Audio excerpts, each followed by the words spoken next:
Welcome back to the Lukin Center YouTube channel. Today I'm excited because we get to have Timothy Meyer and Stephan Neer to talk about men's issues. As you can see, there's three guys here, and that's what we're going to talk about, men's issues, and we're going to try to make it so that it's engaging and digestible. We're not going to bore you with details or clinical jargon. It's just, think of us as three guys just kind of sitting around talking about not only being guys, but also being clinicians, obviously. So we have a particular view on why and when men come to therapy and what we typically see, because I don't want to speak for you guys, but I just overwhelmingly work with men.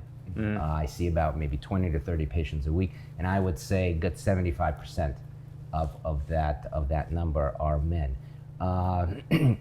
What I've at least noticed in the past 10 years or so is that there is a significant increase in how often the guy actually takes the initiative to call. I remember when I was starting out many moons ago, to be honest, usually what would happen is the partner would call, right, and say something like, "Oh, you're a guy, that's great." I said, "Okay, thanks." Because if we come for couples therapy, what happens is we went to see a female therapist, and she was great. The thing that happened, my husband felt like he was triangulated again, so he said, "I'm never coming back." The good thing is you're a guy, he'll relate to you, you'll relate to him, more likely for this to be effective. Or calling on let's say his behalf, it would be like, "I'm just gonna feel you out. Are you kind of normal, not normal, right? Like you're a clinician, this and that and the other." And like, "Okay, I think it's all good. Let me get my husband on the phone," right? Something like that. Now, I would say in the past 5 years, I would even say this pre-COVID, a lot more men are calling in. They're calling in for themselves, they're calling in for their sons, and they're calling in for couples therapy. I haven't seen that, I don't know, in the first 15 years before I started. So I think the word is out that I think looking at your mental health is an asset to who they are as an individual. Think of it, they have financial assets, behavioral assets, all sorts of different assets. I think men are beginning to see their mental health, their thoughts, their feelings as an asset, as something to explore. So I think that's why we're here. We want to talk a little bit more about that. I know you guys obviously also work with a good amount of men. Thoughts? Anything that's really coming to mind? Trends? Anything that you guys are seeing? Yeah, so I mean, I'll jump in. I think that most men end up coming to therapy because they're particularly angry and irritable. Most of the time men come in for some sort of like anger management thing, or, there was some big event where, I don't know, like they lost their temper at a school event or a baseball game or something like that, which is really the pinnacle that happened that drives someone into therapy. Usually it's their wife saying, like you have to go, something like that, right? So most of the time, I would say that a lot of men come in and they're feeling angry, they're feeling irritable, they're feeling frustrated, kind of like all of those emotions. But what's like really important to recognize here is that all of those emotions are secondary, right? So primary emotions like sadness, anxiety, grief, there's loads of them. They can get translated over into anger really, really quickly. And I would say that it happens far more in men than women, right? So, and what can you expand a little bit? Primary, secondary. What did you mean by that? Right. So I'll give you an example to explain it. Right. Sure. Let's say anxiety can be a primary feeling. And then the secondary emotion could be anger, right? So the example I always use is, let's say, a boyfriend's driving a car and the girlfriend is holding the GPS and she doesn't tell him to get off at the exit until the last second, right? So she goes, "Oh, it's coming up right here." So he jerks the wheel to the right, he gets on the exit and he gets off. And then he looks at her and he screams and he goes, "How could you? Like, I told you a million times, blah, blah, blah, blah, blah," right? So he's presenting as very angry, but underneath that anger, or really immediately before it, he was panicked, right? He was anxious and he was scared because he almost got into a car accident and was terrified. So that terrified panic moves over in anger really quick, right? It's so much easier for us, especially men, to be angry rather than sad. Well, because in a way, it's a little, at least traditionally, it's more accepted in a way to see a guy being angry, because that's like more masculine. If seeing other emotions, it's considered typically, at least traditionally, not as. So I could see why it could completely skip. It wouldn't even recognize the initial emotion. It's just like all in anger. Bingo, right? And so that's the sort of stuff that has a person coming in here. Gotcha. Right? And then, what they, in some sort of anger, frustration, they, believe that it's warranted or appropriate. Well, and they start yelling at you, obviously. They start yelling at me. But if you look at all of it, and again, you boil it down, there's a lot of those primary feelings down there. right? And like you mentioned, it's socially inappropriate for men to really show or express or take care of their emotions, so we don't, right? We keep them down, we bottle them up, and when they come out, it's usually in anger, rage, frustration, those sorts of things, right? So I think that that's a really big thing that men have to really think about, right? Like if you feel angry all the time, if you're yelling at the people on the parkway or the highway, there's probably more underneath there. There's probably a lot of buried, piled up feelings. Sure, and just to expand on it, it's probably also potentially at the yelling at the kids or wife or maybe family member, whatever the case may be. Sure. So the call is just to maybe think of that there's might be something underneath, and maybe just to start examining what and if something's there, right? What's your take? I was gonna say, oftentimes too, once you start uncovering that, once you get the individual in session, a lot of times what a male will do, at least this is what I've observed, is they'll minimize it completely. They'll say that, hey, there are starving kids in Africa, or they'll use some sort of example about why whatever emotion they're dealing with isn't really that big a deal. Right. And that's their way of sort of trying to overcome it. Or they'll project and say, this is something that I wouldn't have to feel if so-and-so handled this or that, or they kind of just put it outward on someone else. So that's something that more and more I'm noticing. So just to sort of recognize that, hey, whatever problem you're facing, it's the most serious thing to you. Yeah. So if you can look at it more so from that perspective versus comparing it to others, you can actually take some action and do something about it. And to your point at the very beginning, more and more men are initiating coming in for therapy, and they are initiating their son coming in, or couples therapy or something along those lines.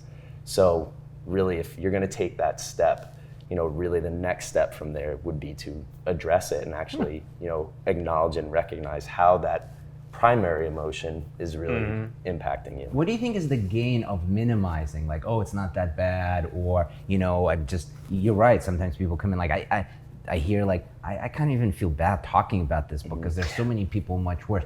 What do you guys think is the reason behind it? Is it more about like, I don't want to acknowledge the fact that I have issues? Is it the fact that like truly believing that there's so much bigger issues in the world, and I'm sitting here on this nice couch talking about how I feel? Like do you have any thoughts on that? Like why that? Why not amplified? Why not do other things? Why kind of minimize? Well, I think it's just a really clever and socially appropriate way to bury feelings. Okay. Okay, Sure. Wow, Bob, my fake patient. Wow, that must have been really, really tough for you. Well, listen, it could have been worse. Right. Well, yeah, it could have been worse, and it's not great. that's really rough for you. Right? It's like, It's a very, easy way to sort of make that deflection, because they're not totally wrong when they make a statement like that. That's right? also a good point. So you have to validate it to a certain extent, but then, at the same time, how does that help you?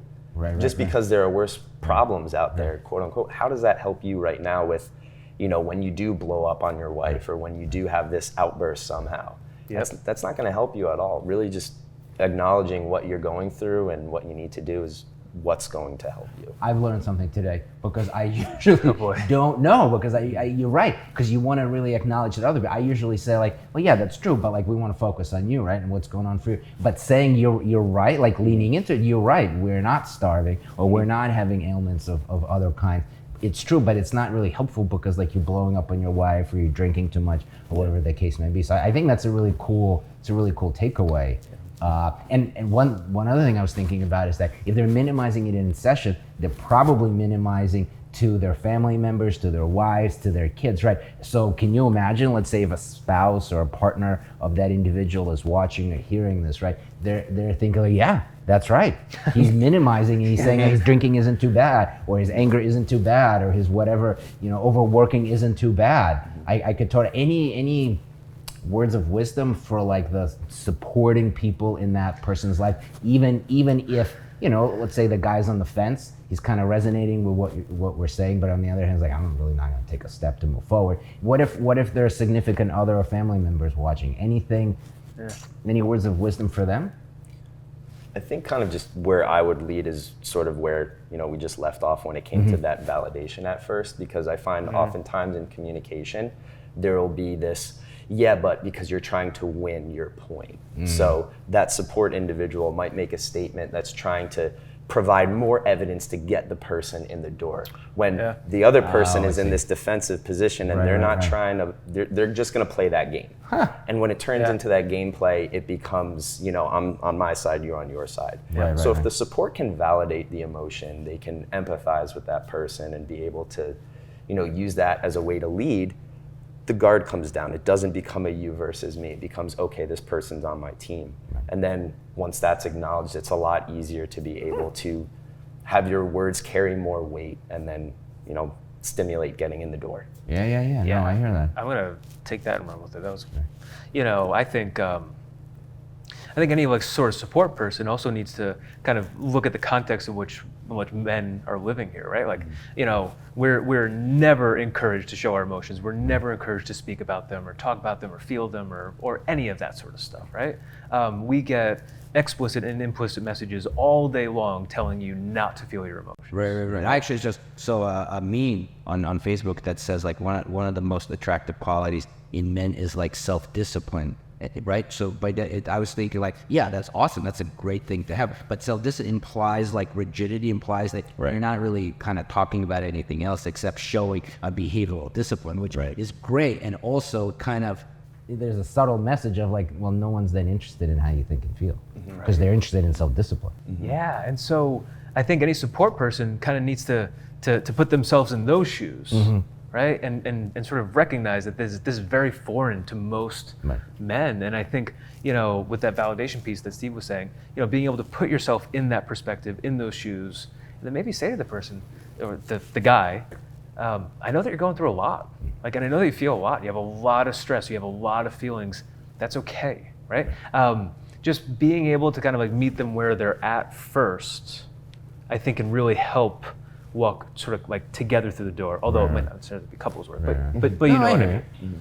I hear you. Yeah, no, I totally get it. One thing that I'm noticing is that I typically work with men that are call it 50 plus, and one thing that one language I typically use that I think sometimes resonates is, as I started out our conversation, is using it as an asset, looking at your thoughts and feelings as an asset, because they probably have a financial portfolio and they probably have, some sort of connections outside with some friends, right? There are a lot of assets that they're working with, right? And that's the language I typically try to use, is that think of how you think and feel is just another way to encourage a more fulfilling life for yourself, because you're building it, right? You're married, you have kids, and you have investments here, and you do this and that for a fulfilling life. This is just one other element that you could kind of put on that plate that would be really helpful for you. And oftentimes when you use that kind of a neutral, emotionally almost detached word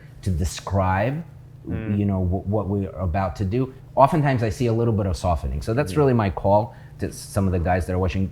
Try to think of it as an asset that would be beneficial and advantageous to you. And the point is just to get curious. Even if you're not sure what the feelings are or how that's going, just getting curious and seeing it. This could be really cool if I learn how to be more, to borrow a term from our last conversation, more accurate with how you think and feel. I think just could be really, really powerful for just to decrease the stress that the person under, and obviously positively affect the people that are around that individual.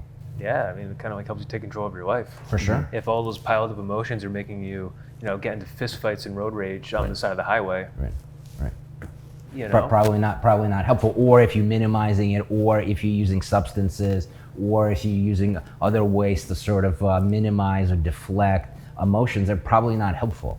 Right, and sometimes people can get lost in those, like overworking or over drinking or over undersleeping or whatever the case may be. Usually it's a sign of something's going on emotional. Because if you think about it, if we zoom out, if it's not emotionally driven, probably people wouldn't intentionally cause themselves harm.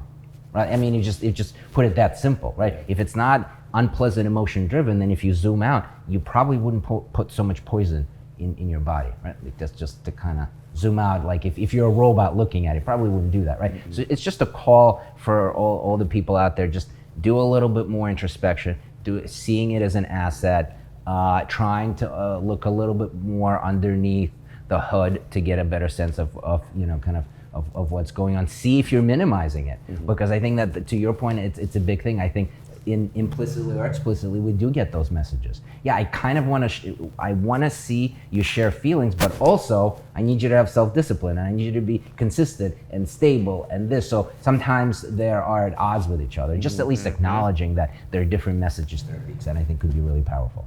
Yeah. Cool. 100%. All right. Thank you so much for tuning in as always, and we'll see you next time. Take care. Bye-bye.